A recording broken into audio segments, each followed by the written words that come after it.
11th और 12th के बच्चे जो सीबीएसई कोर्स से पढ़ाई कर रहे हैं वो अक्सर मैथमेटिक्स के लिए आर.एस. अग्रवाल की मैथमेटिक्स बुक का सपोर्ट जरूर लेते हैं और कई बार जाने अनजाने ऐसी गलतियां कर रहे हैं जिसके बारे में शायद उन्हें जानकारी तक नहीं। गलत क्वेश्चन, गलत सॉल्यूशन, शिक्षक भी कई बार इन चीज़ों को सही ठहरा देते हैं। इस वक्त हमारे साथ बातचीत के लिए मौजूद हैं झारखंड के बड़े शिक्षक, प्रतिष्ठित शिक्षक आर.के. मलिक साहब। सर, सबसे पहले मैं आपसे जानना चाहूँगा जो आर.एस. अग्रवाल की किताब है उसमें क्या गलती बताई गई है, हमारे कैमरा को बताएंगे आप? उसमें ये जो क्वेश्चन है ये 11th क्लास की स्टेट लाइन चैप्टर के अंदर क्वेश्चन है। हाँ, तो दिखा दीजिए सर। इसमें हाँ, ये ए बी सी 3 वर्टिसेस दे रखे हैं और कहा गया है कि प्रूव करो tan A की वैल्यू, tan B की वैल्यू और tan C की वैल्यू ये हैं।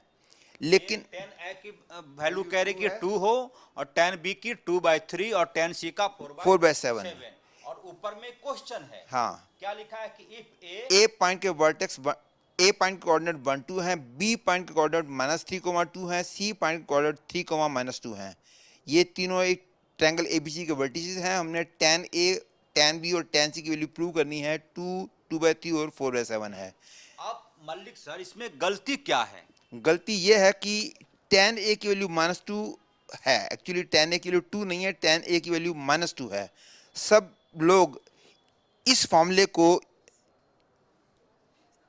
को यूज करते हैं tan A, tan B, tan C की वैल्यू निकालने के लिए, लेकिन एक्चुअली ये वाला फॉर्मूला हमेशा करेक्ट नहीं आंसर देता और इसी गलत फॉर्मूले को यूज करने के कारण ही आंसर उनके गलत निकलते हैं। और एक्चुअली ये question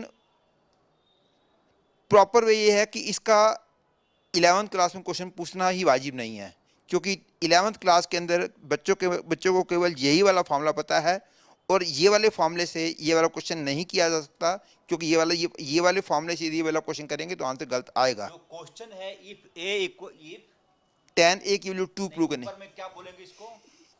A B C are the vertices of a triangle. हाँ, तो tan A की वैल्यू 2 है, tan B की वैल्यू 2/3 है, tan C की वैल्यू 4/7 है। ये प्रूव करने के लिए कहा गया है। और मैं ये बात इसलिए डायरेक्टली कह सकता हूँ कि ये गलत है, क्योंकि ये बच्चों को पता होगा, सब बच्चों को पता होता है कि उन्होंने ट्रिग्नोमेट्री चैप्टर में पढ़ा होता है कि for every triangle tan A plus tan B plus tan C की value tan A into tan B into tan C होता है। ये वाला फॉर्मूला होता है। तो लेकिन इस फॉर्मूले के अंदर यदि मैं ये वाली वैल्यूज पुट करता हूँ तो tan A plus tan B plus tan C की वैल्यू 68/21 निकलती है। tan A into tan B into tan C की वैल्यू 16/21 निकलती है। लेकिन किसी भी ट्रायंगल में ये दोनों वैल्यूज हमेशा बराबर आती हैं। दोनों बराबर नहीं आ रही हैं, इसी से साफ पता चल जाता है कि ये वैल्यूज गलत हैं। वो गलत इसलिए निकल रही हैं क्योंकि सर में tan A, tan B, tan C की वैल्यू निकालने के लिए इस फॉर्मूले को यूज़ किया गया है, लेकिन ये वाला फॉर्मूला हमेशा करेक्ट आंसर नहीं देता है। लेकिन इसका एक्चुअली करेक्ट आंसर क्या है, ये चीज़ तो बोर्ड लेवल में अलाउड नहीं है, क्योंकि बोर्ड लेवल से थोड़ा हाई हो जाएगा। इसलिए ये क्वेश्चन उनको 11th क्लास में पूछना ही नहीं चाहिए, क्योंकि इसको आईटी लेवल में पूछा जा सकता है लेकिन मेंस लेवल में, एडवांस लेवल में नहीं। लेकिन बोर्ड लेवल में इसको पूछना गलत है। यदि इसी क्वेश्चन को हाई लेवल में पूछा तो सही माना जाएगा? नहीं, इस क्वेश्चन को यदि हाई लेवल में पूछा जाएगा तो कहेगा tan A की वैल्यू -2 प्रूव करो। -2। हाँ, 2 नहीं और होगी यहाँ वो। पे tan A का वैल्यू कह रहा है कि 2 में आप पुट अप करना है, हाँ। जबकि इसका वैल्यू -2 में होना चाहिए। हाँ, ये आर.एस. अग्रवाल की किताब है, आर.एस. अग्रवाल मैथमेटिक्स। उसकी कहानी आर.के. मलिक साहब बता रहे हैं कि कहाँ गलती हो रही है, अभी हो क्या रहा है इसकी वजह से। इसके कारण जो है बच्चों को जो है अपने कॉन्सेप्ट वीक होते हैं उनके, ये ऐसा नुकसान होता है। और ऐसी मिस्टेक्स बहुत सारी हैं। आर.एस. अग्रवाल की बुक में मिस्टेक हैं और भी बहुत सारी बुक्स में मिस्टेक हैं। और जेई मेंस के अंदर तो मैंने देखा है कितनी बार क्वेश्चन गलत आए हैं, और वो सारी की वीडियोस मैंने अपलोड की भी, अपने यूट्यूब चैनल पे अपलोड भी कर रखी हैं। अब दूसरी गलती आप बता रहे थे एनसीईआरटी के किसी बुक में, वो हाँ मैं वो भी आर.के. मलिक साहब से अनुरोध करूंगा कि वहां पे क्या मामला है, एनसीईआरटी क्या क्वेश्चन गलत है या फिर उसका सॉल्यूशन वर्षों से ऐसे ही लोग सॉल्व कर रहे हैं। मैं आ चुका हूं एनसीईआरटी के बुक की तरफ। मैं सहयोगी हेमंत से कहूंगा थोड़ा कैमरा पैन करके दिखाएंगे। सर, अब ये कौन सी चीज है ये क्वेश्चन नंबर 32 है। हाँ, ये क्वेश्चन नंबर 32 है एनसीईआरटी की डेफिनेट इंटीग्रल की मिसलेनियस एक्सरसाइज में है। इस क्वेश्चन को सब लोग गलत सॉल्व करते हैं और सीबीएसई बोर्ड के एग्जाम में भी क्वेश्चन कई बार आ चुका है और सब बच्चे इसको गलत प्रूव करते हैं और चेक करने वाले भी उसी गलत को ठीक बोलते हैं, क्योंकि टीचर्स ने भी ज़्यादातर वही सॉल्यूशन दिया होता है, बुक्स में बोर्ड पे दिया वही सॉल्यूशन देते हैं और वो सॉल्यूशन का सॉल्यूशन कहाँ पे है मलिक सर, और वो कैसे गलत हो रहा है, थोड़ा कैमरे को बताइए। मैं आपको बताता हूँ। हाँ जैसे कि हाँ, अब ये जो क्वेश्चन अभी थोड़ी देर पहले आपने वो क्वेश्चन एक बार फिर से दिखाइए सर, एक बार फिर से क्वेश्चन है ये 32 नंबर। कैसे पढ़ेंगे सर इसको, चूंकि आपको जानकारी है। Integral of x tan x upon secant x plus tan x dx with the interval 0 to पाई। और इसका सॉल्यूशन आ जाता है यहाँ पर। अब यहाँ पे क्या गलती हो रही है सर? यहाँ पे जो कहा गया है कि secant x tan x का इंटीग्रल उन्होंने secant x tan x का इंटीग्रल secant x बोला है और secant x का इंटीग्रल tan x बोला है। ये गलत है, क्योंकि in the interval 0 to pi secant x tan x का इंटीग्रल secant x बोल ही नहीं सकते, क्योंकि 0 to पाई इंटरवल के अंदर ये वाला फंक्शन जो है π/2 पे डिसकॉन्टिन्यूस है और डिसकॉन्टिन्यूस फंक्शन की इंटीग्रेशन नहीं हो सकती है। तो इसलिए secant x tan x का इंटीग्रल secant x बोलना और secant x का इंटीग्रल tan x बोलना गलत है।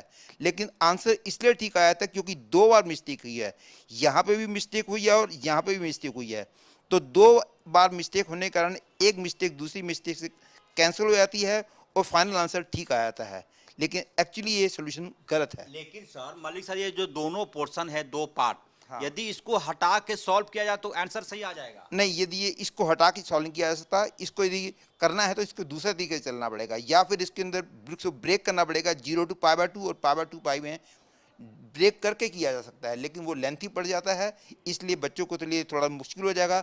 इसका करने का शुरू का तरीका दूसरा है, वो दूसरे तरीके से चलेंगे, इसको sin x cos x में कन्वर्ट करके करेंगे तो बिल्कुल ठीक होगा। यदि यहीं पे इसको ठीक करना चाहते हो तो 0 to π/2 और π/2 पाई में डिवाइड करके फिर कर सकते हैं। मलिक सर, ये जो गलतियां हैं या फिर इस प्रकार से सॉल्यूशन जो सॉल्व हो रहा है, क्या वर्षों से हो रहा है या हाल के वर्षों में इसकी शुरुआत हुई? आज तक हमेशा चल रहा है, हमेशा से, जब से एनसीईआरटी क्या कब से?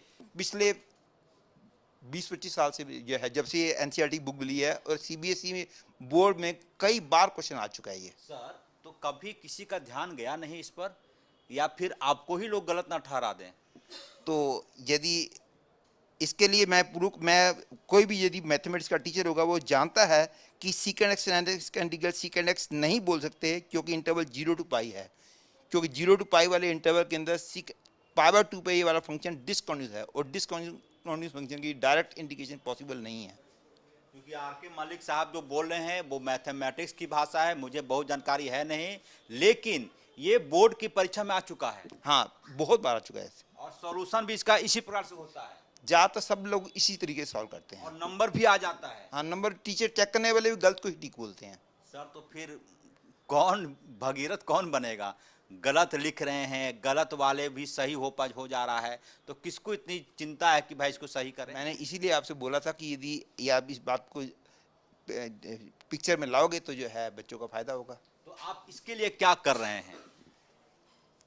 इसके लिए मैं आप जैसे लोगों की हेल्प ले रहा हूँ कि ताकि जो है लोगों को मैं जागरूक कर सकूँ। और सबसे बड़ी बात है, मैं जेई मेंस की मिस्टेक में बहुत सारी मिस्टेक्स मैं निकाल चुका हूँ। कोई गलती निकाल के दिखा सकते हैं आप रुकिए, मैं निकाल देता हूँ। मैं आपको वक्त दे रहा हूँ। जेई मेंस में भी कई बार गलत सवाल आए और गलत उत्तर भी उसका आया। हाँ, गलत आंसर, और जो है उसके अंदर बोनस मार्क्स भी नहीं दिए गए। कई बार तो ऐसा भी है, उन्होंने क्वेश्चन भी गलत आया, उसके बाद उन्होंने बाद में बोनस मार्क्स भी नहीं दिए। कोई ऐसी जानकारी जो आपके जेहन में हो कि जेई मेंस में गलती से? अभी निकाल देता हूँ। अभी निकालिए। हाँ। मैं थोड़ा समय दे रहा हूँ आपको। आर.के. मलिक साहब, झारखंड के प्रतिष्ठित गणितज्ञ मैं इनको बोलूँगा, क्योंकि कई ऐसी जानकारी ये वक्त पर देते रहते हैं जो शायद आम शिक्षकों के जेहन में नहीं आता। जेई मेंस के बारे में कह रहे थे कि कई ऐसी गलतियां आई हैं जिसको कि किसी ने सुधारा नहीं। बात हो रही थी आर.के. मल्लिक साहब से, कई गलतियां उन्होंने पकड़ी है किसी एनसीईआरटी की बुक में, आर.एस. अग्रवाल के मैथमेटिक्स के बुक में, और जो जेई मेंस की परीक्षा होती है उसमें भी कई क्वेश्चन ही गलत आ जाते हैं। एक बार फिर मलिक साहब के साथ मैं जुड़ रहा हूं। सर, पहले कैमरे को दिखा दें कि ये है पूरा मैटर क्या। हमारे सहयोगी दिखाने की कोशिश कर रहे होंगे। सर, ये मैटर क्या है? ये 27 जुलाई इवनिंग शिफ्ट में 2022 में क्वेश्चन आया था, वेक्टर अलजेब्रा का क्वेश्चन था। ये डाटा इनकॉन्सिस्टेंट है, ये क्वेश्चन इसका आंसर निकल ही नहीं सकता। उसमें कहा गया था अल्फा की वैल्यू निकालने के लिए कहा था, लेकिन एक्चुअली अल्फा की वैल्यू निकल ही नहीं सकती क्योंकि डाटा इज इनकॉन्सिस्टेंट।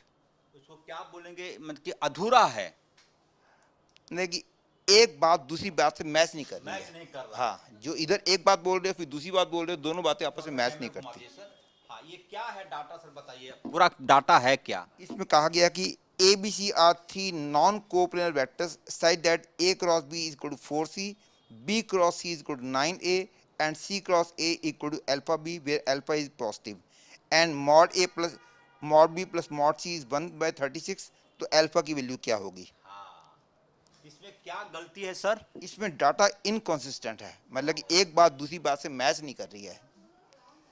तो सर, ये बातें जो सीबीएसई जो जेई मेंस आयोजित करती है उसके जेहन में आई? बहुत बार तो आती, बहुत बार आती भी हैं, बहुत बार ऐसा भी होता है कि उनके जहन में भी नहीं आती है और वो गलत के ही हिसाब से नंबर दे दिए जाते हैं। बहुत बार ऐसा होता है। सर, अब ये तो गलतियां पकड़ में आ गई। अब मेरा आपसे सवाल है कि आप लगभग, मैं जहां तक जानता हूं कि 25-30 साल से आप शिक्षा के क्षेत्र में हैं, अच्छे मैथमेटिशियन हैं आप। सर, कोई ऐसा मंच नहीं है जो इन चीज़ों को वेरीफाई करे? मतलब कि कोई सेंसर बोर्ड होना चाहिए कि कोई किताबें आ रही हैं उसको जांचे, आप जैसे लोगों को कमेटी में बिठाए कि भैया ये गलत जा रहा है, ये सवाल गलत आ रहा है। इसके लिए आप जैसे लोगों का ही सहारा चाहिए। आप लोग ही कुछ कर सकते हैं, हम अकेले जैसे तो कि कुछ नहीं मेरी कर सकते। इच्छा हुई, मैंने किताब लिख दिया, उसका कंटेंट कोई जांचने वाला है कि आपने क्या लिखा, क्या सवाल दिए, क्या सॉल्यूशन दिया? ऐसा कभी कोई ऐसा नहीं होता है यहाँ पे। होना चाहिए लेकिन होता नहीं है ऐसा। इंडिया में ऐसा नहीं होता है।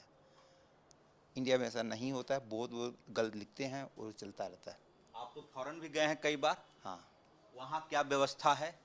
वहाँ पे ऐसा नहीं है। बहुत सारी जगह पे मैंने वहाँ पे ऐसा नहीं देखा कि कहीं बुक्स में गलतियाँ बहुत कम, वैसे कभी कभी यहाँ भी हैं लेकिन ज़्यादातर इंडिया में थोड़ा ज़्यादा ऐसा है। सर, मेरा सवाल ये है कि कोई ऐसा मंच हो, कोई ऐसा बोर्ड हो कि आप आर.के. मलिक साहब हैं, आपकी इच्छा हुई कि कोई बुक लिखना है, आपने लिख दिया, पब्लिशर्स को पकड़े, वो बाजार में आ गया।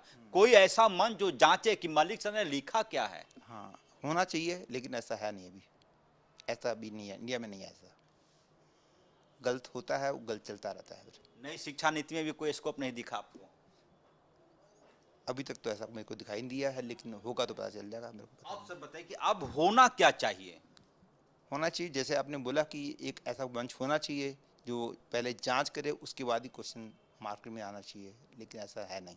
तो आर.के. मलिक साहब से हमारी बातचीत हो रही थी। गलतियों का भरमार जेई मेंस के सबको, जेई एडवांस के एग्जाम में कई ऐसे लोग जिनकी किताबें बाजार में चल रही हैं, गलत है, गलत पढ़ाया जा रहा है, गलत सिखाया जा रहा है, कोई मंच नहीं। आर.के. मलिक साहब को मैं धन्यवाद दूंगा। एडवांस में भी कई बार क्वेश्चन गलत आ चुके हैं। जेई एडवांस में भी कई बार क्वेश्चन गलत आ चुके हैं। कई बार ऐसा हुआ गलत आ चुके हैं और वो गलत के हिसाब से आंसर दिया गए हैं। बच्चों को मार्क्स भी उस गलत के हिसाब से ही दे दिए गए हैं। बहुत बार मिस्टेक्स पकड़ ली जाती हैं और बच्चों को बोनस मार्क्स दे दिए जाते हैं, लेकिन कई बार ऐसा भी होता है कि जब गलती नहीं पकड़ी जाती है और गलत के हिसाब से आंसर बच्चों को दे दिए जाते हैं, जो कि गलत बात है। क्या होना चाहिए? क्योंकि यदि जैसी गलतियां होती हैं, वो गलतियां यूजुअली एक आम बच्चे के पकड़ में नहीं आती हैं, लेकिन एक बहुत अच्छा बच्चा उनको पकड़ लेता है। और आप जैसे शिक्षक भी पकड़ लेते हैं। हाँ, ये एग्जामिनेशन टाइम में बच्चा फिर ये सोचता है कि मैं गलत सोच रहा हूँ कि क्वेश्चन गलत है, तो ऐसे टाइम में जो बच्चे हमारा बच्चों आईआईटी का एम जो है बहुत ज़्यादा अच्छे वाले बच्चों को सिलेक्ट करना होता है, और ऐसे बहुत सारे अच्छे बच्चे जो है उसमें अपना टाइम वेस्ट कर बैठते हैं। सर, आप सीबीएसई बोर्ड से क्या कहना चाहेंगे? जो आपने बोला कि ऐसा कुछ मंच बनना चाहिए जो कि इन सारी बातों को ध्यान दे, उसके बाद ही ये बातें दूर हो सकती हैं। आर.के. मल्लिक की कोशिश ये है कि जो गलतियां हो रही हैं उसमें सुधार तो हो और फ्यूचर में इसकी कोई संभावना ना रहे, स्कोप ना रहे, इसके लिए वो कोशिश कर रहे हैं। हालांकि ये भगीरथ प्रयास है, इन्हें सफलता मिलेगी या नहीं मिलेगी कहना मुश्किल है, लेकिन यह तय मानकर चलिए कि बाजार में जैसे नकली शराब बिकती है, नकली दूध बिकता है, वैसे ही ज्ञान के भंडार के जो पुस्तकें हैं उसमें भी कई गलत इन्फॉर्मेशन, रॉन्ग इन्फॉर्मेशन होता है और बच्चे उसे ही कई बार सही मान लेते हैं। कैमरामैन हेमंत के साथ अजय लाल, न्यूज़ 11 रांची।